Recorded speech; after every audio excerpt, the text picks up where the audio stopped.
يا كل عينه وريده هل كان يفضل ما ركتا وماشي الله شيء إن لو أنا دين وكلا كويس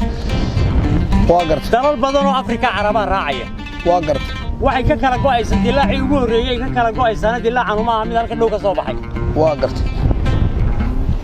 waa mucjisooyinka ilaahiyada waxa la yiri dal badan oo Afrika ba raacaya Caraba halka bad baa ka soo baxay daqiiq baa ka soo baxay waad aragtaa كتكن وقول هوس ودير هوس بuu daqiiqan hoos buu ka soo baxaya wax gacanta gali karibays kuwa gacanta bar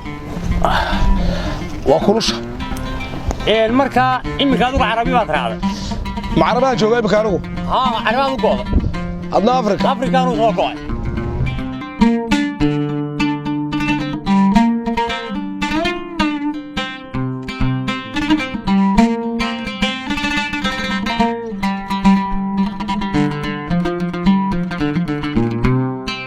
goobtan ay taaganay waanu aragnaa qaabkay u samaysantahay iyo sida ay tahay rabaaniga iyada marka bari yar warbixin naga sii halka karo iyo marka Soralo meeshani waxa la hortaa Dindiya la hortaa Dindiya Djibouti waxaan leeyahay Dindiya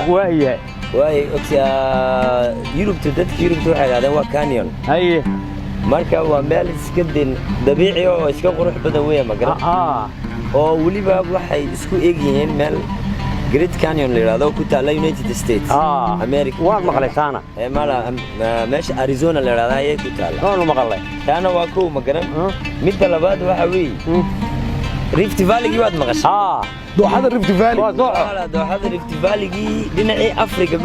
قبل كي أفريقيا حاجة نو قبل أما حاجة نو قبل أبيا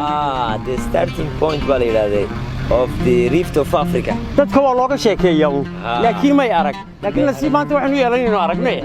marka muhiimada xoog maartay u leedahay scientific dadkana geological waxay waartay ma fahma siday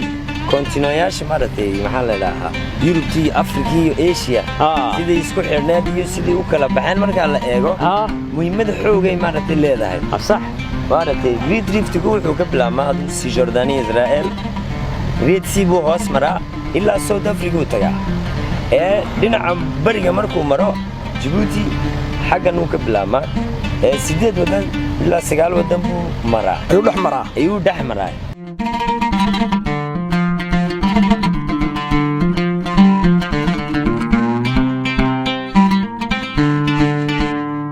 wanaagsan cimilooyinka kala bedelan halkan aynu taaganahayna waanu aragnaa quruxdeeda iyo sida ay tahay waa meelaha aan jecel lahay inaan soo aragno indhaha iyaga ku soo aragno waa meelaha ka mid tahay waxa la yiraahdaa the scenic view baa la yiraahdaa